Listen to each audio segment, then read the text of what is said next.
কালকে তো সোনাকে নিয়ে ডাক্তারের কাছে গেছিলাম, ওখান থেকে ডাক্তার দেখিয়ে একটু শপিংয়ে গেছিলাম। তোমরা তো আগের ভিডিওতে দেখেইছো। কিন্তু জানো তো আমাদের না কোনো কিছুই শপিং করা হয়নি, কারণ সোনা এতটা ঝামেলা করছিল, ও এতটা বিরক্ত হয়েছে যে কি বলবো। ও তো সবসময় ঘরেই থাকে, বাড়িতেই থাকে, ও তো বেরোয় না সেরকম কোথাও। তাই জন্য কিন্তু ও না ঠিক বাইরের পরিবেশটা নিতে চাইছিল না। আগে একবারও হয়েছিল জানো, আগেরবারও ডাক্তার দেখাতে গেছিলাম, ঠিক ওরকম ঝামেলাই করেছিল বলে আমার আর চেক আপটা করা হয়নি। তো এবারও সেম সেটাই হয়েছে, ও খুব ঝামেলা করেছে। তো তাই জন্য না আমরা আর কোনো কিছু কেনাকাটা করিনি, বাড়িতে চলে এসেছিলাম, মলটা ঘুরেই চলে এসেছিলাম সঙ্গে সঙ্গে।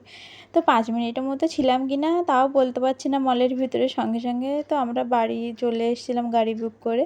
তো ওই জন্য না কালকে সারাদিনের একটা ধকল গেছে, তাই জন্য আজকে না ঘুম থেকে উঠতে 7:30 বেজে গেছে। আর 7:30 বেজেছে মানে আজকে আমার সমস্ত কাজের 12টা বেজে গেছে। তো যাই হোক, চান দান করে এখন মোট 10:30টার মতো বাজে, এখন যাবো পুজো দিতে।